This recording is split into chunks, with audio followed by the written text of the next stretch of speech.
Hello, so now I'm going to show you one of my display cakes, and then I'm going to explain to you one of my cakes that I actually have in order for tonight.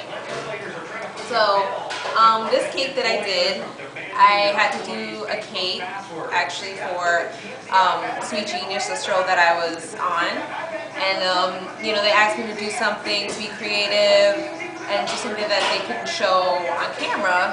So I'm really into leopard print. I don't know about anybody else. I feel like it's a big trend now. So I wanted to do that in this cake. And what I did was I kind of did like a glittery background on the top and the bottom tier, and then I hand painted the leopard, the dark brown, and the black outlining. So that was all hand painted. This is a fake cake, so the process probably took me about 3 to 4 hours. It doesn't take as long as an actual real cake. So that took me about 3 to 4 hours. I mean, it doesn't look that complicated, but when you get into the process and you start the painting, it takes a little while to do. So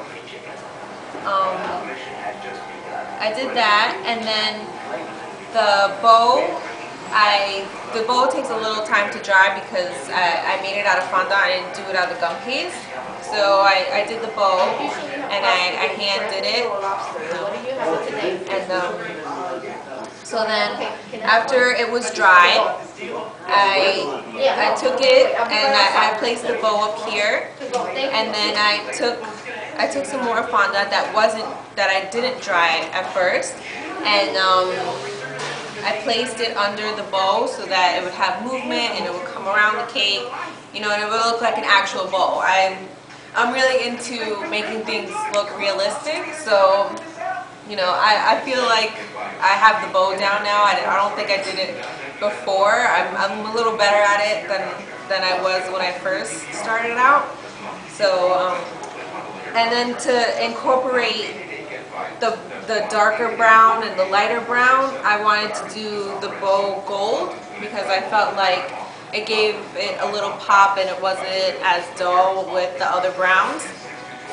So that was this cake, and now I just have it on display for when people come in, and people like to see things in their face, not just like flat pictures. So if anybody wants to see my work and what I can do, this is what I show them. Now for this cake, this is actually for someone who has an anniversary, and he's actually surprising his wife with it. And it's for today. So this is a real cake. It's all real. It's all edible. This is real. This is real. And obviously the bottom part wasn't as hard to sculpt as the top part. So doing shapes and things like that, it does get complicated because you don't, if you take too much off, you can't put it right back on. So this process takes a lot longer. You bake the cake, and then you have to let the cake sit in the fridge so it gets to a good temperature and it's easier to sculpt with.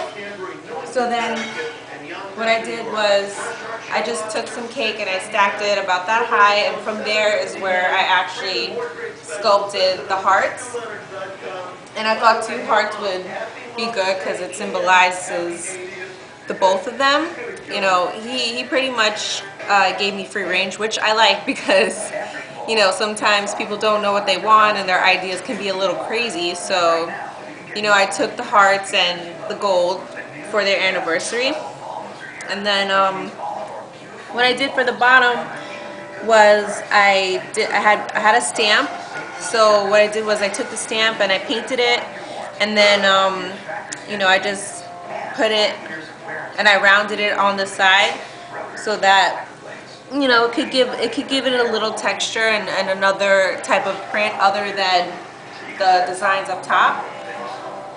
So then what I did was to incorporate the gold into the bottom. I just you know, I put some gold dots here and some little swirlies down here so the cake all comes together. And you know, I think it really shows my work and that you know, I have a steady hand and I can paint and I can pipe. So that's about it. Thank you.